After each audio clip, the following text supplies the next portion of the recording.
Hey, what's up guys? I'm Coach Allen. I'm Coach Andrew. And we are the golf fitness coaches here at Proformance. Our main goal is to help you identify the physical limitations that might be preventing you from performing the best you possibly can on the golf course. And it all starts with a physical screening that we do with each and every one of our golfers. And today we're going to show you exactly what that is. The first movement we do with our golfers is we just see can they set up in a normal 5-iron posture. So what Andrew's going to do is he's going to demonstrate his normal 5-iron posture with his arms crossed over his chest.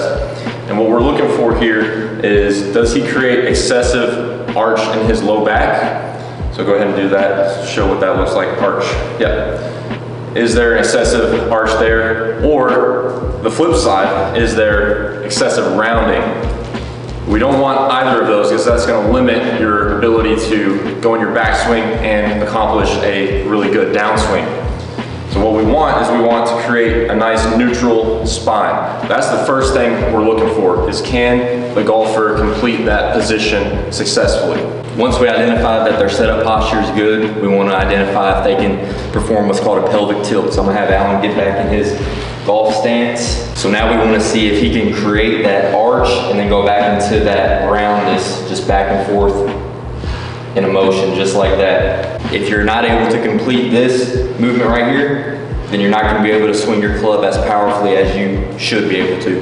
Now we're going to assess his ability to disassociate his lower body from his upper body. He's going to rotate his hips side to side.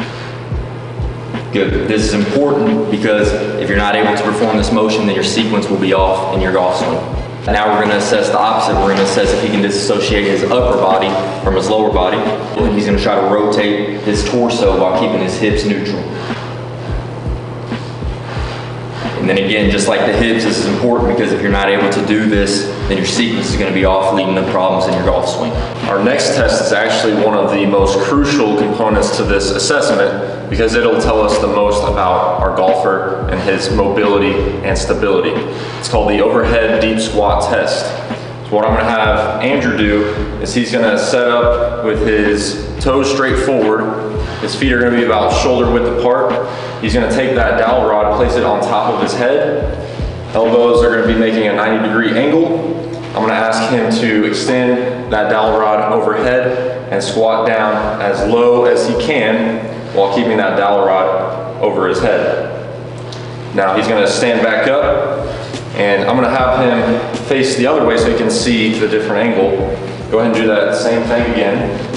Extend overhead, nice deep squat. So if you notice, his torso has a lot of lean forward. We actually want him to be able to keep his chest up tall. You see how he lost balance there? That's an indication that he's lacking mobility throughout that motion. And if you lack mobility throughout that motion, you're going to end up in an early extension in your swing, and you're not going to hit the ball where you want to hit it. So we want to address that first and foremost for any golfer that might display that same type of issue. Now we're going to take it into the upper body, and we're going to see what Andrew's external rotation of his shoulder is looking like. This will help us see if he can effectively accomplish a good backswing, because a good backswing involves a lot of shoulder external rotation to get that club behind your back when you're setting up in that golf swing. So what we're going to do is we're going to have Andrew face the mirrors here. He's going to raise his elbow up to shoulder height, making a 90-degree angle. And I'm going to see, can he bring his forearm back to match his spine angle, or can he get it further back behind his spine angle?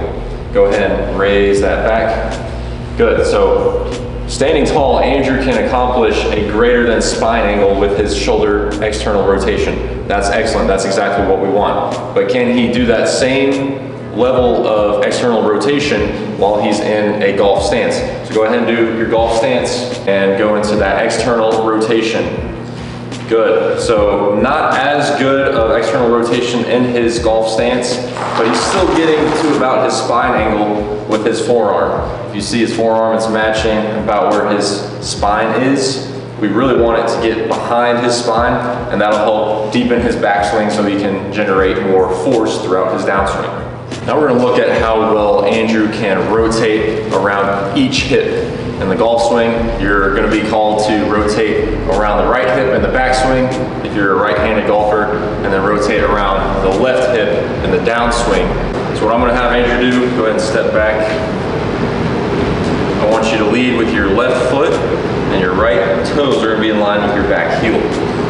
Go ahead and put your hands on your hips. Can he rotate towards me around that left hip? Go ahead and rotate towards me.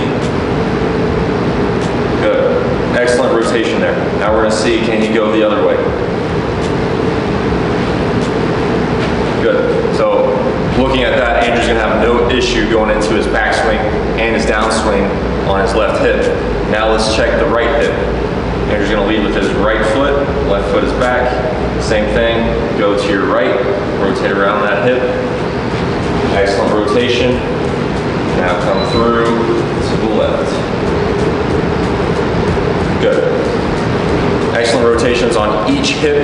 That means his hip internal, external rotation is not going to be a factor to limiting his abilities in his golf swing.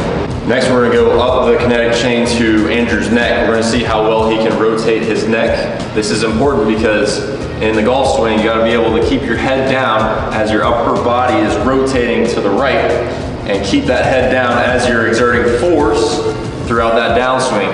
Are you able to keep that head down? We're going to have Andrew rotate his neck to the right side of his body, and he's going to tuck his chin down, trying to touch his chin to his collarbone. Good, go ahead and come back up. Did that very well. Now to the left, same thing, chin to collarbone. Good, no limitations there, so that tells me Andrew's gonna have no issue keeping his head down throughout the golf swing.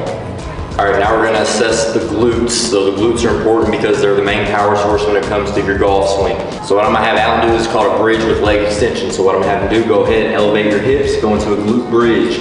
Once he feels comfortable, I'm gonna ask him to straighten his right leg out, keeping it even with his left leg.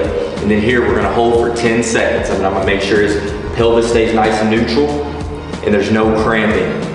Once they finish the test, I'm gonna ask him where they felt that. If they felt their glutes, this muscle right here, that's what we want. A lot of times people tend to feel their hamstrings or their quads. That lets me know that they're having trouble activating their glutes. So we need to work on that in order for them to hit the ball as powerful as they can. And that wraps up what we typically do with our golfers assessment-wise when they first come in. Again, it helps us see what their strengths and limitations are in different areas of their body, mobility-wise, stability-wise, and strength-wise. And it helps us come up with a plan, a program that's going to help them tackle those weak areas and help them perform better on the golf course. So if you all want to go through this assessment, go ahead and schedule your complimentary consultation with us, and we'll make sure that you're performing like a pro on the golf course.